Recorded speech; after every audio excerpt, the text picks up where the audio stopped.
Hello, my name is Margaret Adele, and welcome to my list of the alien romance tropes I really don't like, from just not feeling to absolutely despise.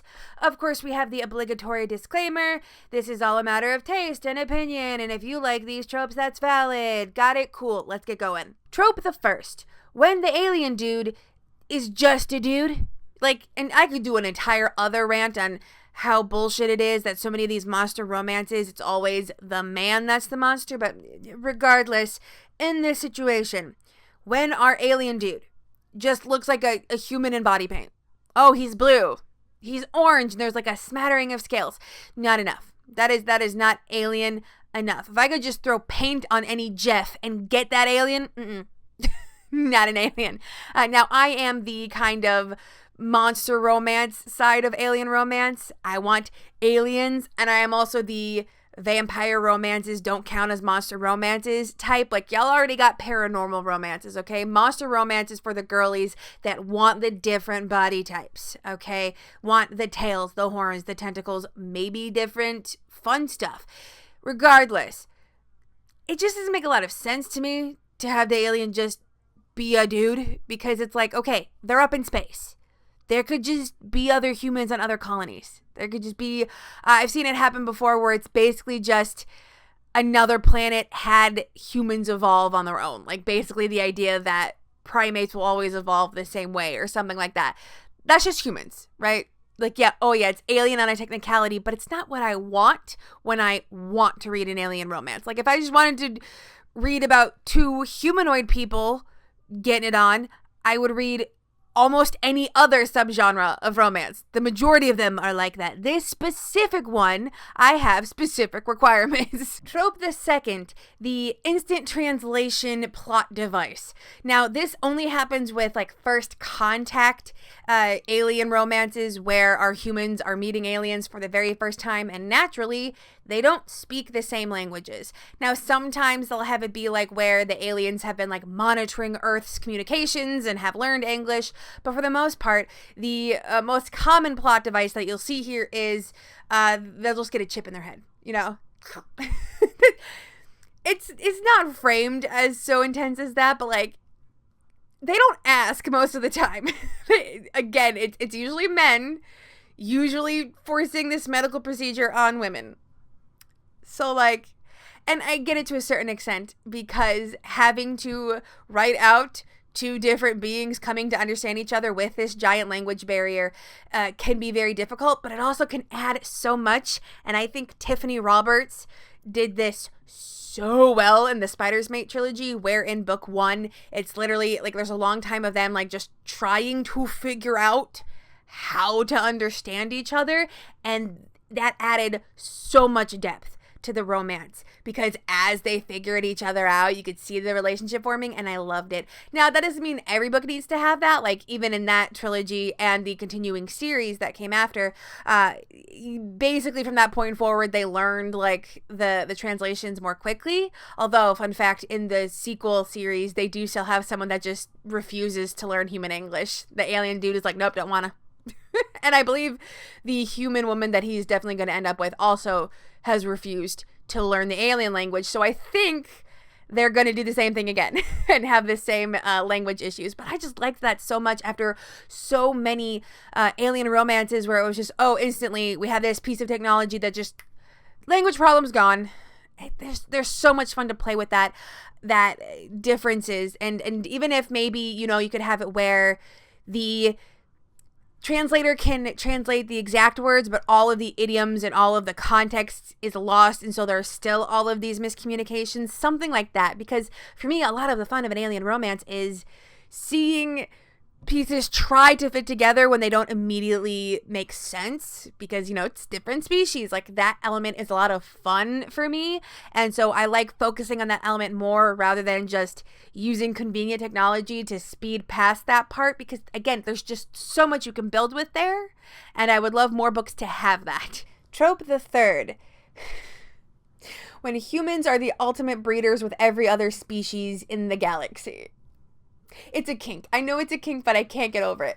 So basically what happens is humans enter into the alien world. There are different alien species, and it has been revealed that human women, because again, it's always women, are somehow just so good at reproducing with every kind of alien species there are. They're one of the best, which is funny to me as all get out, because if you know anything about human reproduction compared to other species, we suck. We're not like pandas bad, but I mean, pandas is their own laziness. They've given up on themselves, okay? But it's not as horrific as, say, hyenas giving birth. Google that if you want some body horror. But like, humans are not the best at reproducing. And I say this as an infertile woman, okay? I say this as someone whose hormones can't hack it and create any life. We tried for years. I'm over it now. No thoughts and prayers in the comments, please. We're good. Regardless, this idea that humans are the magical, like, stem cell of reproduction is so funny, because it's so far from anything even resembling the scientific truth. If you were actually going to go on the science of sci-fi, we should be like the least able to reproduce with anybody else. Our evolution low-key fucked us up. I believe the theory is that the moving to standing made our pelvises too small to make childbirth easy, hence why without copious amounts of medical technology and an entire branch of medicine just dedicated to reproduction, it wouldn't go very hot. So, very funny to me. I know that it's just a breeding kink. It's just so funny to see a complete reversal of what is actually reality. But, you know, the point is, this kind of trope allows for hybrid human alien babies. Which brings me to my next point. Trope the fourth, boring hybrid babies. Okay, this happens all the time. The author has gone weird enough with the alien dude, and they've gotten it on, and everyone's totally on board with the strangeness. But then when it's actually time to bring forth the reproduction of life, suddenly we're backing off and making it normal-ish. No. And I don't just mean that the babies look human. In some cases, in a lot of cases, it's actually just copy and paste of Alien Dead. And in some cases, it's like, okay, there is no way that the woman was able to carry that child safely. That child had claws inside her. But I'm just saying, if you're going to have the hybrid babies, play with the Punnett squares, okay? I want to see both alien and human traits. And as much as I love that series, the Prime Mating Agency is notorious for this, for having alien babies that are just copy-paste representations of the alien dad. Like, oh, their coloring is different. That must be where mom's genes come in. Like, no, I want to see, okay, here's the changes in like the features from having a human mom. Here's how they're different than the other aliens because they had a human mother. Show me that. Here's the changes they had to have so that human mom would be able to carry them. Like that kind of thing. Keep getting weird. Don't suddenly back off on the weird when you're right at the fun part. And this, I say this as the person that was always playing with that little, the dragon genetics game in middle school where you can mess around with the Punnett squares and come up with different little dragons. Does anybody else know what I'm talking about with that? I have very clear memories of sitting in the computer lab because children back in those days, we did not actually have our own Chromebooks. We had to go to the computers. I remember sitting in the computer lab and just hearing the little roar sound of different dragon babies being developed because people were just messing with the Punnett squares. Please tell me in the comments if you remember that. But I'm just saying, if you're gonna go all the way to have the hybrid babies, make them hybrid babies, okay? Pedal to the metal, balls to the wall, keep it weird, okay? You started weird, don't let it up now. Wow, those first 4 tropes were fun, right? Lighthearted and dorky and weird, haha. The last 2 tropes we're going to talk about are dark and dealing with maybe low-key triggering topics. I am going to keep it as lighthearted as I can. We're not going to get into any detail, but if you wanted to stay in that just, fun, lighthearted vibe, you can call it here. But if you keep going, you will learn about the 2 alien romance tropes I despise the most. Trope the 5th is what I like to call intergalactic femicide. Stop me if you've heard this one before. We have an alien race on the brink of extinction because, before the beginning of our story, some mysterious disease, bacteria, virus went through their entire species and killed most, if not all, of the women. Or it made literally all of the women and only the women infertile. And so now the men are faced with a slow extinction event until these magical incubators, humans, come on the scene and suddenly they can reproduce and save the race. Now, we'll talk about the less extreme version of why I dislike this first, and that is I don't believe any of the romances when this happens. Like, I do not believe that any of them have uncomplicated, genuinely deep feelings of affection for the human women. All of it is caught up in, we have to reproduce to save this species. So no, I don't believe that any of those alien dudes genuinely love their incubators. Because, like, what if they loved that woman and that woman was like, hey, I'm infertile. I'm asexual. Just don't want kids. What then? Like, the hidden implication is that you really don't have a say. Like, you will be pressured into it because, again, the entire race is on the verge of extinction. And again, I know it's a breeding kink. And it seems like a pretty severe version. Does someone in the world have a breeding kink to the extent of they wish the babies they made would literally save a race from extinction? Probably. That probably exists. But to me, it's just, it sullies and muddies all of the relationships.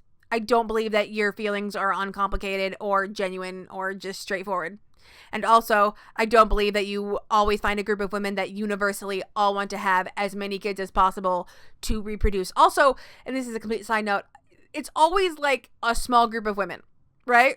Like, it's always like a handful, a couple dozen. You're not saving a race with that. Like, that's not, the amount of work you are going to expect those women to put their bodies through to save this race, that is not a romance, that is a horror. But then again, I am the kind of person that believes that Ice Planet Barbarians is actually a sci-fi horror. I still want to make that video essay one day, but I don't actually want to finish the series. Regardless, the darker element of this, I don't even think that it's something the authors are subconscious of, but I don't like the concept that every female woman being with a non-traditional body is disposable. And it's not just the fact that, like, these alien women are all killed off randomly, right? It's also the fact that if you look at the female protagonists of the stories, right? What do they look like? They are all usually traditionally attractive, and their bodies are traditional or what are seen as common bodies. You're not going to see anybody with something like vitiligo or limb deformities. You're not going to see anybody with noticeable disabilities. You're lucky if you can even get someone larger than a size 10 to 12 for your body diversity. And so it's never struck me the right way where all of the non-traditionally beautiful female beings get killed off while the men still get to exist, right? I've never liked that. I feel like, I don't want to say that anybody has certain thought processes, but like, if that's always your go-to, like, maybe rethink, like, why can't the women still be alive? Why can't you have an instance where the virus went through everybody and now the men and women of this alien race are still fertile, but not with each other? So the alien women can go off and find other partners. The alien men can, but they can't do it with each other anymore. I am reminded of the series Shades of Sin by Colette Rhodes, which is not a specific alien romance, although it is a monster romance with a lot of similarities to your average alien romance. And in this case, they had an issue where the species was slowly dying. They just weren't fertile anymore until these hunters were reintroduced. And now they realize, oh, we're just more fertile with them as a whole. Like, our anatomy seems to be better fitting with them in both ways than anybody else. But also there's just this thinking of, like, again, what if there were queer women? What if there were infertile women? What if there were women that just didn't want kids? You don't exist. You don't get to exist. And as an infertile woman, I have gotten really used to my life story being either tragic or a villain. If someone like me is in a story, they are either horrifically awful living conditions until they magically get cured and have a baby, or they're a villain who, in the general vibe of the narrative, hints that they deserve their infertility, like it's a big punishment for them. I am reminded of the villainous side character in Ice Planet Barbarians, whose villainy was just she did not want to be forced into a loveless pairing against her will. But that's a villain. She has a miscarriage, and it's again framed like it was her fault. Like it's as much as I loved that series also has a lot to answer for. But regardless, there's other things you can play with where you can still have some breeding fun between the races, between the species, without having to commit mass murder of all non-traditional female bodies. Trope the sixth, there is no cute way to introduce this one, and that is sex trafficking. Authors in alien romance, especially first contact alien romances, just fucking love to use sex trafficking as the reason their human women are pulled off Earth into the sky, into the stars. And like, I get it. You need to get the humans off Earth into space to make the space romance happen. Understandable. The thing is, there's a ton of other ways that could happen, and it feels like a lot of the authorship of alien romances just aren't even trying to find anything else. It's always the same setup. A group of human women are kidnapped by the evil aliens who want to sex traffic them, and then are saved by the good aliens they end up falling in love with. Now, even if you wanted to have it be trafficking, why would it be sex trafficking? Okay, why do these aliens even find human women attractive to begin with? They could just think they're pets. You know, we're cute. Put me in a lovely gilded cage and leave me alone with my books. But like, why is it sex? Why are we defaulting to sex crimes for these things? You could do something like the aliens were coming to harvest something else on Earth. Humans just accidentally got caught up in the tractor beam. Maybe you have an intergalactic like cruise ship who thinks they're supposed to be picking up a new passenger on this planet, but whoops, wrong planet. And because of the language barrier, they have no idea that they're not supposed to be picking up this person. Or example again in Tiffany Roberts' Spider's Mate trilogy, it was a downed like long distance ship. Humans got on a ship, went a distance, it crashed on this alien planet. So technically humans are the aliens. You still got them in space. Nobody had to be kidnapped and sex trafficked. Again, it's not one of those things where it's not like I would like put a ban on it ever happening. It's just the sheer amount and the fact that it is defaulted to so often. Like, I swear there are times when authors aren't even trying to think of anything else. Oh, this is the trope we do, so let's have horrific crimes that trigger a bunch of people as our default all the time. I swear there are probably so many readers that could get into this genre if it wasn't for that aspect. If it wasn't for having to like tiptoe around the sheer amount of triggering content that happens at the beginning of books. Because again, Ice Planet Barbarians, first 20 pages of that book, horrific. Okay, on page graphic SA scenes, horrific in the first like 20 to 30 pages of that book. Why? You can get the human women into space in other ways. We do not have to default to sex crimes like your male authors. Is that too much? I have read so many books where it's like, we need it to be gritty and realistic, so put the women through pain. Why can't it be the men for once, you fuckers? Okay, deep breath. Let's bring the energy back down for a little bit. Let's chill out for a sec. Despite this list and what it may communicate, I do genuinely like alien romances. I just like the weird stuff. But I've read so much of it over all of my time that I have noticed some really not fun tropes over the course of that. And if you know of any books that either don't have any of these tropes or do these tropes well, I specifically would really love a gay romance, or I would allow for a sex trafficking catalyst if the human women were the ones that kicked the aliens' asses and like took control of the ship and accidentally like crashed it on the hot alien dude's planet. I would read something like that. I'm not gonna lie. But regardless, please let me know any recommendations down in the comments below. Do you have any tropes you hate or tropes you love? We can add into positivity too. Please let me know. And with nothing else to say, I hope you have a wonderful day and a marvelous tomorrow.